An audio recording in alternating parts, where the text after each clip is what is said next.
about 5:40 p.m. tonight, we had a report of a person struggling in the water. On arrival, we found a male diving, and the report was that his son had gone underwater. What we found out was a ball had floated away. 3 individuals swam after that ball, but the current was pulling it upstream. They got in distress, and a civilian boat came up and was able to rescue 2 of them, and the 3rd one unfortunately went underwater. 2 of them got out. I believe the father was on scene from reports we got, and he was diving for his son in an attempt to locate him when we got here. We were able to get him out of the water to safety and allow our crews to go in and do a search. So they were upriver to my left, and they were probably 30-40 yards offshore. The currents in this river are running extremely strong right now with all the release from the water out of Shasta Lake and the other reservoirs that feed into this. And water's moving faster we've ever seen it move.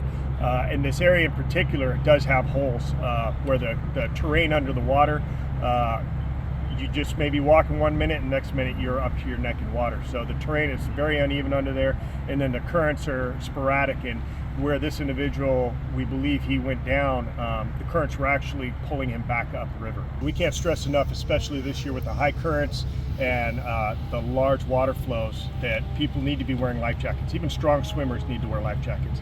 The water is extremely cold and it's moving extremely fast. Life jacket's going to save your life. As we can see in this case right here, we had 3 swimmers enter the water, and unfortunately only 2 of them were able to make it out.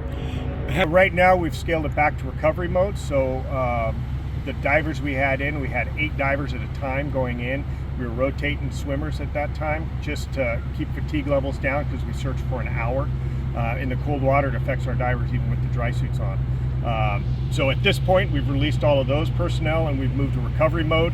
So we're using a boat and an underwater robot to go search and hopefully find the subject. We have sonar in our boats, and then we also have a handheld sonar which helps us locate objects under the water.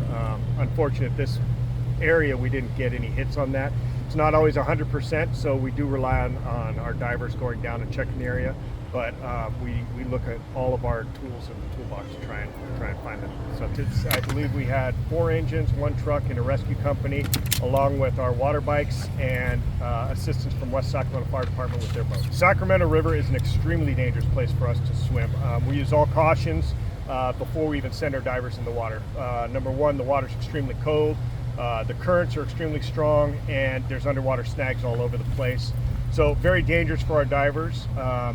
We have lookouts and safeties put in place to make sure our divers are safe while they're going down in operation, but the area they're diving right now, we felt safe enough to go in, and they did their best for about an hour. We get drones in the air, we get a helicopter in the air, and what those units do for us is they give us eyes above us. So in the Sacramento, it's not as great. You can't see in the water like in the American. They could actually see the bottom of the water just from up high, get that advantage. What they do here is they check the shoreline to see if the subject maybe got out on shore and is trying to make their way back. They also keep eyes on our swimmers. It's just an extra set of safety eyes in the air. The helicopter was here also in case we did find the subject and needed to transport to the hospital. I did get a report from our oncoming crews that first arrived that the father, what was reported as the father, was diving in an attempt to find his son. Once we got crews in place, we assisted the father out to shore just for safety reasons and to allow our divers to focus on looking for the subject. The water is extremely cold. I don't have the exact temperature here, but I'd imagine it's in the 60s right now, which is pretty cold for somebody to be out there swimming without any life jacket or wetsuit on. And so once their core temperature drops, and if they're not a strong swimmer, that water is going to take advantage of them and pull them underwater and move them around. You got to wear a life jacket. It's going to save your life. Somebody who's a strong swimmer can even have an issue happen while they're out in the water, and they're not going to be able to recover from it. It's something that we can't stress enough. Life jackets will save your life.